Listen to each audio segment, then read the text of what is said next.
PT Buma International Group Tbk atau emiten dengan kode saham DOIT mencatat pendapatan sebesar 1,48 miliar dolar Amerika pada 2025.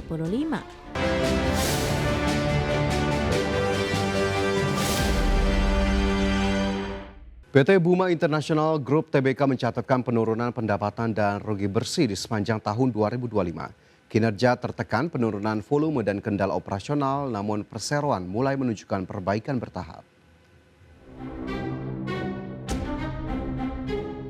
PT Buma International Group Tbk atau emiten dengan kode saham DOIT mencatat pendapatan sebesar 1,48 miliar dolar Amerika pada 2025. Turun 16% dibandingkan periode sebelumnya akibat penurunan volume produksi. Volume overburden removal turun menjadi 439 juta BCM, sedangkan produksi batu bara menurun menjadi 84 juta ton sepanjang 2025. Persero mencatat EBITDA sebesar 173 juta dolar Amerika dengan margin 14%, tertekan oleh penurunan volume dan kenaikan biaya operasional. DOIT mencatat rugi bersih sebesar 128 juta dolar Amerika dipengaruhi penurunan EBITDA serta penurunan nilai aset dan penyisihan piutang. Meski rugi, Persero mencatat arus kas bebas positif sebesar 8 juta dolar Amerika, membaik dari negatif 60 juta dolar Amerika pada periode sebelumnya. Sepanjang tahun kinerja operasional meningkat didukung disiplin biaya dan eksekusi yang lebih baik. EBITDA meningkat dari 14 juta dolar Amerika pada kuartal 1 menjadi 48 juta dolar Amerika pada kuartal 4 2025. Persero melakukan sejumlah inisiatif pendanaan termasuk fasilitas sindikasi 1 miliar dolar Amerika serta penerbitan sukuk dan obligasi untuk memperkuat struktur permodalan. Sepanjang 2025 hingga awal 2026, DOIT mengamankan sejumlah kontrak di Indonesia dan Australia, serta terus mendukung diversifikasi di sektor mineral dan energi. Tim Liputan, IDX Channel.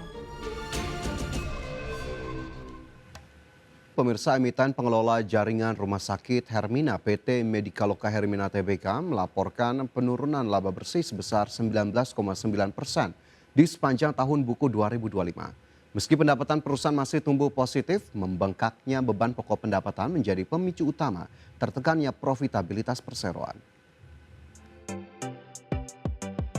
Emiten pengelola jaringan rumah sakit Hermina, PT Medikaloka Hermina Tbk atau HEAL melaporkan penurunan laba bersih sebesar 19,9% sepanjang tahun buku 2025. Berdasarkan laporan keuangan per 29 Maret 2026, HEAL membukukan laba bersih senilai 429,55 miliar rupiah, turun dari capaian tahun 2024 yang sebesar 535,94 miliar rupiah. Padahal, pendapatan bersih perseroan tercatat masih meningkat 6,2% menjadi 7,13 triliun rupiah. Namun, pertumbuhan ini tergerus oleh kenaikan beban pokok pendapatan sebesar 10,2% secara tahunan yang menyebabkan laba bruto perseroan menyusut tipis menjadi 2,41 triliun rupiah. Sepanjang periode Januari hingga Desember 2025, laba usaha Hermina tercatat sebesar 967,04 miliar rupiah atau turun 8,6%. Kondisi serupa juga terlihat pada laba sebelum pajak penghasilan yang merosot ke angka 754,88 miliar rupiah. Setelah memperhitungkan beban pajak neto, laba tahun berjalan yang dapat didistribusikan kepada pemilik entitas induk berakhir di angka 429,55 miliar rupiah, mencerminkan tantangan efisiensi biaya operasional yang dihadapi grup rumah sakit ini selama setahun terakhir. Meski laba bersih terkoreksi, neraca keuangan HEAL menunjukkan pertumbuhan pada sisi aset dan ekuitas. Total aset Hermina tercatat meningkat 12,4% menjadi 11,89 triliun rupiah pada akhir 2025, sementara ekuitas perseroan melonjak 22,9% ke level 7,21 triliun rupiah. Adapun dari sisi likuiditas, posisi kas dan setara kas perseroan juga terpantau menguat 13,2%, memberikan ruang bagi perusahaan untuk tetap menjaga stabilitas operasional di sektor kesehatan pada 2026. Berbagai sumber IDX Channel. Pemirsa, PT IT Sec Asia Tbk atau emiten berkode saham CYBR mencatatkan peningkatan signifikan pada laba bersih dan laba usaha di sepanjang tahun 2025. Pertumbuhan ini didorong peningkatan skala bisnis, efisiensi operasional, serta inovasi produk keamanan siber berbasis AI.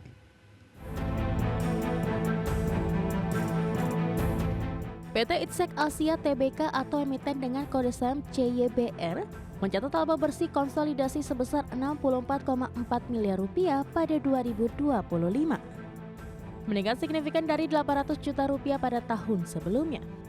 Perseroan juga mencatat laba usaha sebesar 92,5 miliar rupiah, berbalik dari rugi usaha 435 juta rupiah pada periode sebelumnya. Persero meluncurkan aplikasi keamanan cyber konsumen berbasis AI Intelebron Aman yang melalui kemitraan OEM dengan Infinix telah melampaui 100.000 unduhan dalam 1 bulan pertama. Selain itu, Intelebron Orion terus memperkuat layanan bagi segmen UKM melalui threat intelligence berbasis AI dan respon insiden secara real-time. Sepanjang 2025, belanja modal perseroan tercatat 27 miliar rupiah digunakan untuk pengembangan infrastruktur, teknologi, dan ekspansi operasional. Persero mencatat net debt to equity ratio sebesar 0,2 kali pada akhir 2025, membaik dibandingkan 1,13 kali pada awal periode. Itsek Asia turut menginisiasi gerakan keamanan cyber nasional bersama Adiksi dan BSSN untuk mendukung ketahanan digital dan perlindungan infrastruktur krisis nasional. Layanan profesional dan manajer security service menjadi kontributor utama, serta operasi di Singapura memberikan kontribusi terhadap kinerja perseroan. Tim Liputan, IDX Channel. Kementerian SDM menegaskan pemerintah tidak melakukan perubahan terhadap rencana kerja dan anggaran biaya atau RKAB batubara.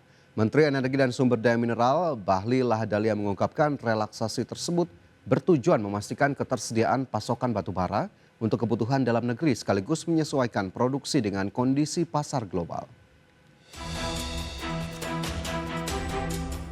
Menteri Energi dan Sumber Daya Mineral atau ESDM Bahlil Lahadalia menegaskan pemerintah tidak melakukan perubahan terhadap rencana kerja dan anggaran biaya atau RKAB batubara. Namun pemerintah tetap memutuskan untuk menaikkan harga patokan mineral nikel sebagai bagian dari kebijakan mendorong penerimaan di sektor pertambangan. Bahlil menyebut bahwa RKAB batubara tetap berjalan sesuai rencana dengan penerapan relaksasi yang terukur untuk menjaga keseimbangan produksi. Menurutnya, relaksasi tersebut bertujuan memastikan ketersediaan pasokan batubara untuk kebutuhan dalam negeri sekaligus menyesuaikan produksi dengan kondisi pasar global. Pemerintah juga akan memperhatikan pergerakan harga komoditas di mana produksi dapat ditingkatkan saat harga tinggi dan disesuaikan ketika harga menurun. Untuk diketahui pada tahun 2026, Kementerian ESDM telah menyetujui RKAB batubara sebesar 390 juta ton. Bagus terus, kita akan memproduksi juga lebih banyak. Tetapi kalau harganya turun, kita akan menyesuaikan dengan permintaan di pasar. Jadi supply and demand sebagai instrumen untuk menjaga keseimbangan. Sekali lagi saya katakan bahwa untuk RKAB batubara belum ada kebijakan baru dari Menteri SDM. Tadi juga kami sudah dapatkan, yang ada hanyalah relaksasi yang terjadi. Tujuannya apa? Kita harus memprioritaskan kepentingan domestik kita. Kita ingin PLN kita semua harus ada, pupuk, kemudian industri-industri dalam negeri harus semua terpenuhi. Selain batubara, pemerintah juga akan menjaga keseimbangan pasokan dan permintaan pada komoditas nikel guna menjaga stabilitas harga.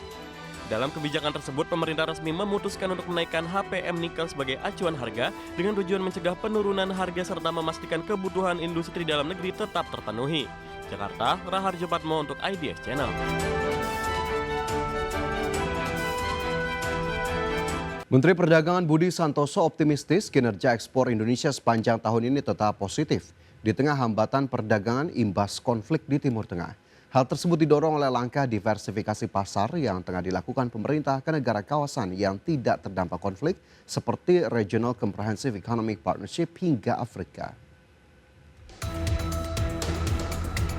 Menteri Perdagangan Budi Santoso optimis kinerja ekspor Indonesia sepanjang tahun ini tetap positif di tengah hambatan perdagangan imbas konflik antara Iran, Amerika Serikat, dan Israel yang masih berlangsung hingga saat ini.